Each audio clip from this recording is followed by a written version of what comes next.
Hello दोस्तों, नमस्कार। समृद्धि technical में आपका हार्दिक स्वागत है। आज हमारा टॉपिक है क्लासिफिकेशन ऑफ मेटल्स। एक बहुत ही अच्छा टॉपिक है, इस पे हम बहुत अच्छे से चर्चा करेंगे। आप लोग शेयर करना, आप लोगों को कैसा लगा ये सब्जेक्ट। तो दोस्तों देखिए, इस चैप्टर को आप हल्के में बिल्कुल भी नहीं लीजिएगा, क्योंकि ये बेसिक मेटल है। मेटल के बारे में आपका ज्ञान हो जाना मतलब आप आधा टेक्निकल चीज़ों में आपका काबू पा जाना। इसीलिए सबसे पहले आप इसको अच्छे से पढ़िएगा। चलिए अब हम देखते हैं कि क्लासिफिकेशन ऑफ मेथड कैसे उसको वर्गीकरण, किस विधि से, कितने प्रकार से उसको वर्गीकरण किए गए हैं। आप लोग उसे थोड़ा ध्यान दीजिएगा, बहुत आसान भी है और बहुत अच्छा है। देखिए ये आपको दिख रहा है, यहाँ पे लिखा हुआ है कि धातुओं का वर्गीकरण। सबसे पहले लिखा है फेरस मेटल, दूसरा लिखा है non ferrous metal. Ferrous metal, दूसरा लिखा है नॉन फेरस मेटल। आप चीज़ को थोड़ा सा ध्यान दीजिएगा, फेरस मेटल और नॉन फेरस मेटल, ठीक है। और इसका दूसरा नंबर जो है फेरस एलॉय और नॉन फेरस एलॉय। ये चार चीज़ को आपको समझना है। आप पूरे जो कॉन्सेप्ट है वो आप अच्छे से समझ जाएंगे। पहले तो देखिए कि फेरस मेटल क्या होता है। तो इसमें फेरस मतलब क्या बोलते हैं इसको, लोहा, और मेटल मतलब धातु। इसका मतलब ये है कि जिसमें लोहा पाया जाता है। लोहा मतलब Fe, आयरन, ठीक है। तो ये आयरन युक्त धातु है पहला। इसके अंदर क्या क्या आता है, इसके अंदर ये पिग आयरन आता है ना। और क्या आता है, रॉट आयरन आता है। और क्या आता है, कास्ट आयरन आता है। ये सब इसके अंदर आ जाता है। लेकिन देखिए इसमें ये सिर्फ एक फेरस मेटल है, फेरस मेटल है ना। और इसमें अभी कोई भी एलॉय नहीं मिलाया गया। इसमें सिर्फ एक मेटल ही रखा गया है, वो है धातु जिसमें आयरन हो, जिसमें Fe हो वो। दूसरा देखिए नॉन फेरस में क्या है, इसमें फेरस नहीं। फेरस मतलब Fe मतलब लोहा, तो लोहा कण इसमें नहीं, ठीक है। नॉन मतलब नहीं, तो लोहा नहीं होना चाहिए। ऐसा मेटल क्या है इसमें क्या क्या आ सकता है, इसमें कॉपर आ सकता है। और क्या आ सकता है, इसमें गोल्ड आ सकता है, इसमें जिंक आ सकता है, इसमें सिल्वर आ सकता है। और क्या आ सकता है, इसमें बहुत सारी चीज़ें है ना। इसमें लेड आ सकता है, इसमें टीन आ सकता है।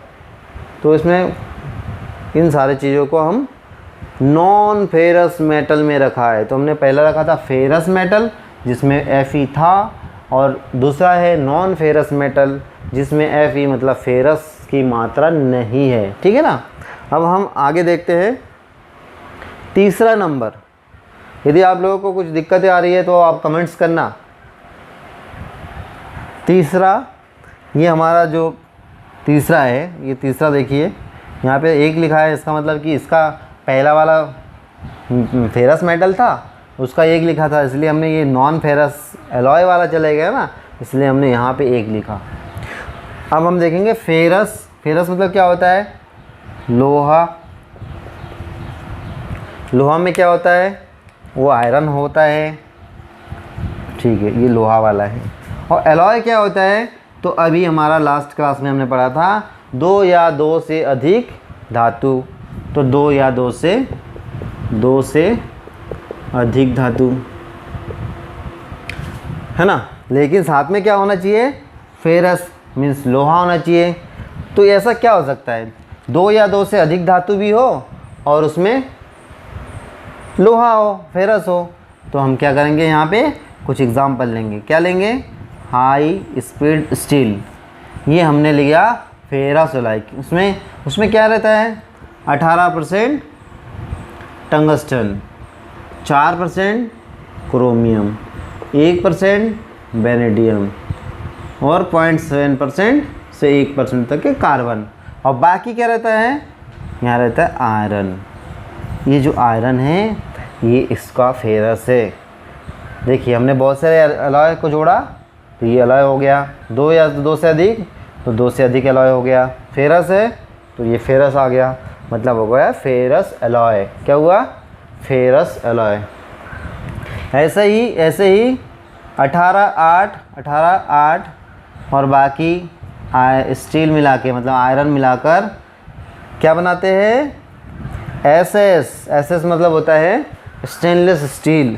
तो स्टेनलेस स्टील जो है वो फेरस एलॉय है, ठीक है ना, फेरस एलॉय हैं। इस टाइप से बहुत सारे स्टील और भी है, जैसे इनवर स्टील, जैसे कोबाल्ट स्टील। तो ये सारे बहुत तरह के स्टील्स हैं जिसमें हम 2 या 2 से अधिक एलॉय मिलाएंगे और बेस मेटल होगा आयरन, मतलब उसमें फेरस होता है।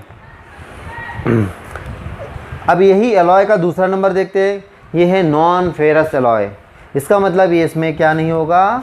फेरस नहीं होना चाहिए, है ना। नॉन फेरस, फेरस नहीं होना चाहिए, इसका मतलब नहीं होना चाहिए। और लेकिन क्या होना चाहिए? एलॉय होना चाहिए। तो एलॉय का जो परिभाषा क्या है? 2 या 2 से प्लस 2 या 2 से अधिक। तो क्या मिला है ऐसा कि लोहा ना हो पर वो 2 या 2 से अधिक धातु हो जाए? तो हम यहाँ मिलाएंगे कॉपर प्लस जिंक। 60% कॉपर मिला दिया और 40% हमने जिंक मिला दिया, तो क्या बन जाए? क्या बनता है? पीतल बन जाता है, पीतल, है ना, ब्रास बन जाता है।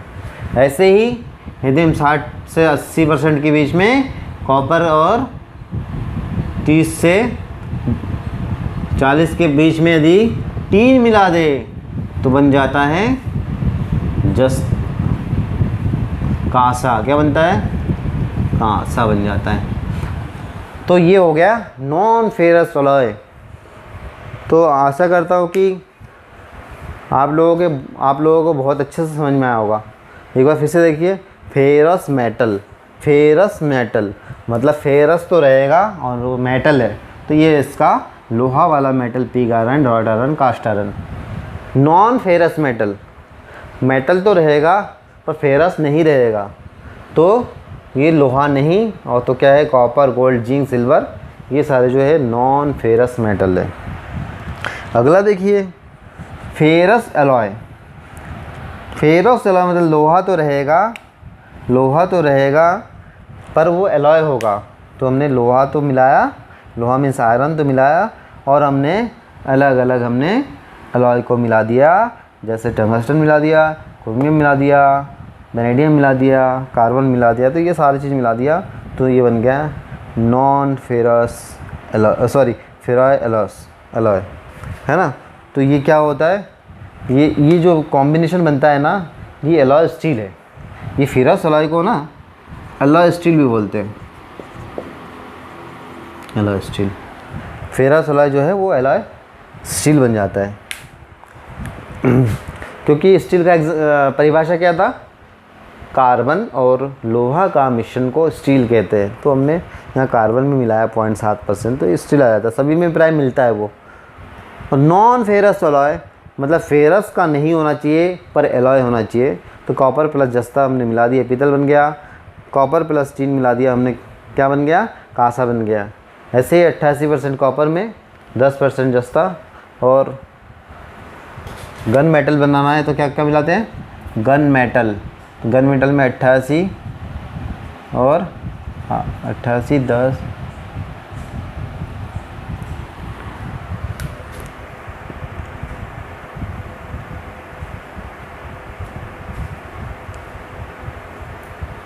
चलिए छोड़िए।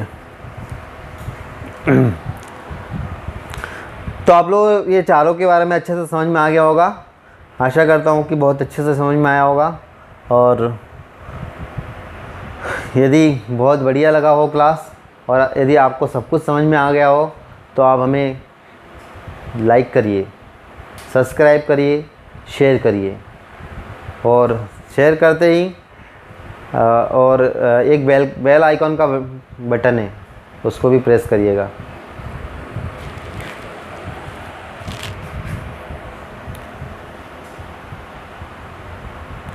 आशा करता हूँ कि आप लोगों को वीडियो बहुत अच्छा लगा होगा।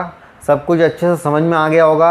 यदि आप लोगों को बहुत अच्छे से समझ में आया हो और यदि अच्छा लगा हो तो आप लोग मेरे वीडियो को लाइक करिए, शेयर करिए, सब्सक्राइब करिए और बेल आइकॉन का बटन को ज़रूर दबाइए। आपके दोस्तों तक शेयर करिए। Thank you for watching.